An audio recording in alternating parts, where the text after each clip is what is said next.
Nothing yellow. How many of you already had presentations like this? Yes. How interesting. This happens a lot. This happens all the time. This is not a presentation. The only results you get is this. What you see here is two things. Is first, you don't see anything. And even if you did, that's not interesting. And second, you see that. Which happens sometimes. And you're like, oh no. Oh my God. And you know your day is going to be terrible. And you end up like this. I'm a marketeer. Or a salesperson. Or we should be excited about presentations. You need to respect your audience. That is something which is very important. There'll always be somebody like this. So what are your options? There are two options in respecting your audience. Is first making sure that don't sleep. But let's say somebody does, and it happens. I've slept so many times in meetings. You have no idea. I snored even once. I fell asleep in a one-to-one meeting. Funnily enough, my career didn't boom. The worst thing is to go, I see you're sleeping! You're the one responsible. If the energy is like this, you can say, okay, stand up please, or find something funny, and also mean it. But, all stand up, and nobody does, we're back to school again.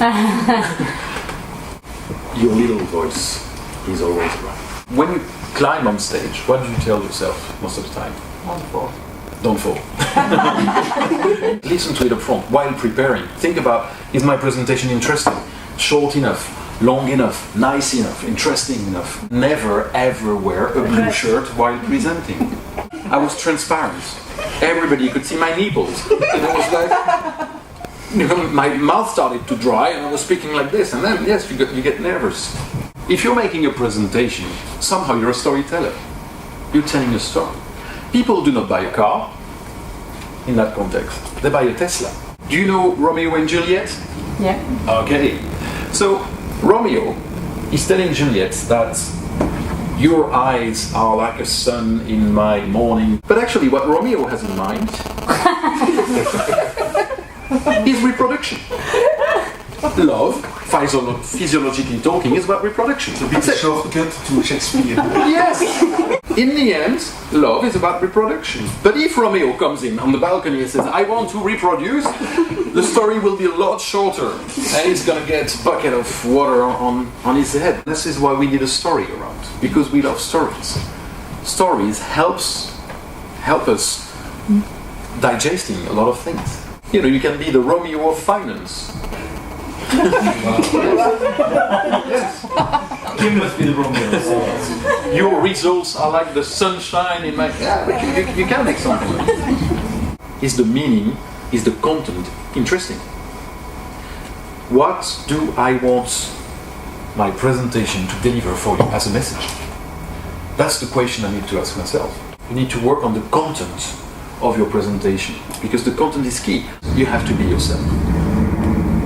That's the other aspect of the story. We call it consistency. The consistency aspect is the story should fit who you are. You're not a funny guy. Don't make people laugh in a presentation. There's nothing worse. Have you never seen at school, somebody tells you a joke or tells a joke in a group and it makes everybody laugh and you're like, hey, I will remember that joke. Then I come to another group, I tell the same joke and then I say, okay, this group, they're stupid. So in another group,